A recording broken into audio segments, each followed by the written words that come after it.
All right, welcome. Today, we are going to build a hero from scratch. Think of this as a hands-on workshop for the Gateway RPG system. If you've ever wanted to jump into a role-playing game but felt kind of overwhelmed by those huge, heavy rulebooks, then this is definitely for you. We're going to get you straight to the adventure. I want to start with this quote, right, from the dedication in the rulebook. It perfectly captures the spirit of the game. It's not about complex charts or, winning. It's about creating an amazing story with your friends. Keep this idea in your head because it is the foundation for every single thing we're about to do. So, here's our game plan. First, we'll look at what makes Gateway different. Then, we'll get our hands dirty and build our first hero and see just how flexible the system is. And finally, we'll dive into the advanced rules, which let your characters really grow and become something special. So, what's the big deal with Gateway RPG?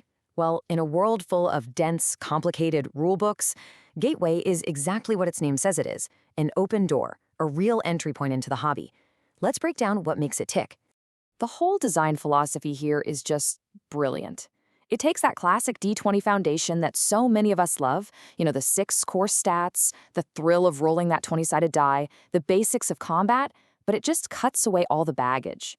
There are no endless charts to cross-reference, no confusing mechanics you have to memorize. The entire point is to get you playing and telling a story as fast as possible. This makes it absolutely perfect for introducing new players or just running a fun, spontaneous game night. All right, let's get to the fun part. The real heart of this workshop, building our very first character. We're going to start with the standard rules, which are designed to be super fast and totally intuitive. You can literally go from a cool idea to a playable hero in just a few minutes. Look how simple this is, just 5 steps. And notice step 1. It starts with a concept, an idea. Character creation here is meant to be a conversation. You don't start with numbers on a spreadsheet, you start with a story. Are you a grizzled space marine, a sneaky fantasy rogue, a streetwise hacker? Once you have that cool idea, all the mechanics just click right into place.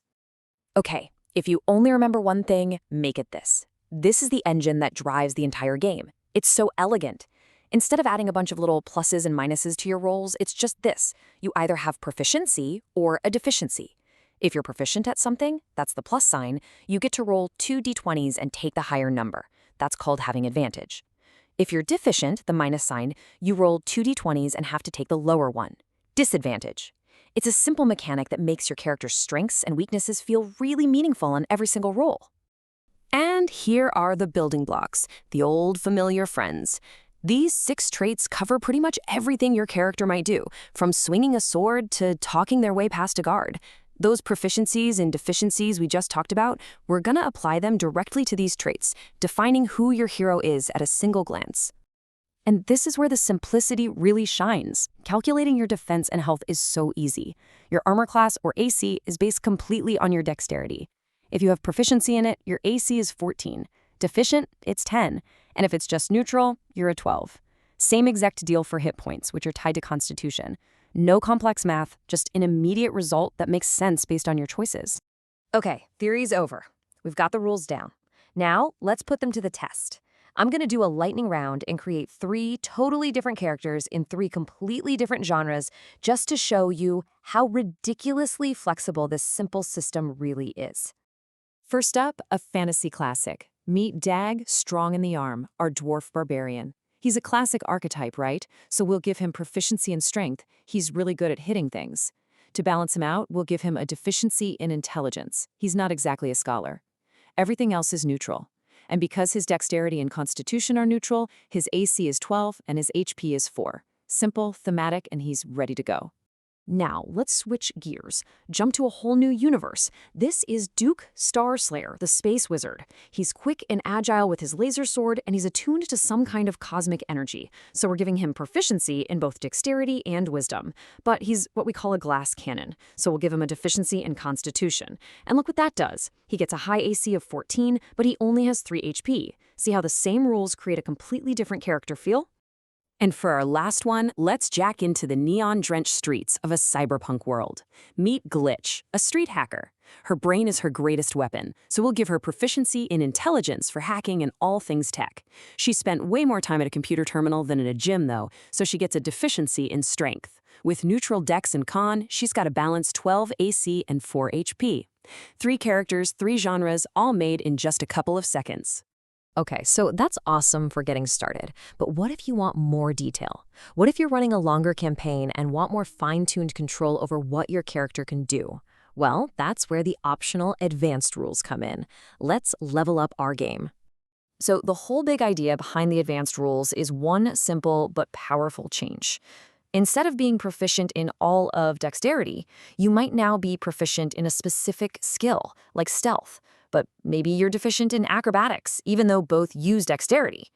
This lets you create way more nuanced and personalized characters. This shift from broad traits to specific skills is really the key. You get a pool of points you can assign to individual skills, to saving throws, to different attack types. It means your character feels much more specialized, more unique. You also get some optional rules for things like rolling for your hit points and using dice for weapon damage, which adds a little more tactical crunch without losing that fast, fun spirit of the game. And maybe the best part of all is that you don't have to throw your old character away to use these rules. The system is built so you can seamlessly upgrade a standard hero to an advanced one. Let's take those 3 characters we just made and see how easy it is to evolve them. Let's bring back Dag. Before, he was just proficient in strength. Now we can get specific. We'll say he's proficient in melee attacks and in athletics checks. And his deficiency in intelligence? We can define that as being bad at intelligence saving throws and, say, history checks. He's still the same character at his core, just with his abilities a little more sharply defined. Now let's look at Duke. His general dexterity proficiency now specifies his skill with that laser sword and his knack for dodging attacks. His wisdom proficiency breaks down into his powerful spellcasting and his keen insight into people's motives. He's not just good at dex and whiz anymore, he's a skilled duelist and a perceptive wizard. It just feels more specific, more real. And finally, Glitch provides a really great example of nuance. Her intelligence proficiency now applies specifically to computer use and investigation. But here's the cool part. We can decide she's only neutral when it comes to streetwise. She knows tech inside and out, but maybe not people. And her strength deficiency? We'll apply that directly to her strength saving throws, making her physically vulnerable.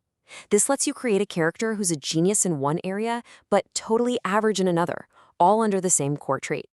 And really, that's the whole philosophy right there. Gateway gives you an incredibly easy way to get started with its standard rules, letting pretty much anyone jump in and play. But if you want to stick around and build a bigger, longer campaign, the advanced rules give you a clear path for growth and customization, all within the same awesome, intuitive system. And that's it. You now have the foundation to create a hero for any world you can imagine, from high fantasy castles to gritty cyberpunk alleyways. The system gives you the tools you need, and then it just gets out of your way. So I guess the only question left is this. Now that you have the key, what world are you going to unlock first?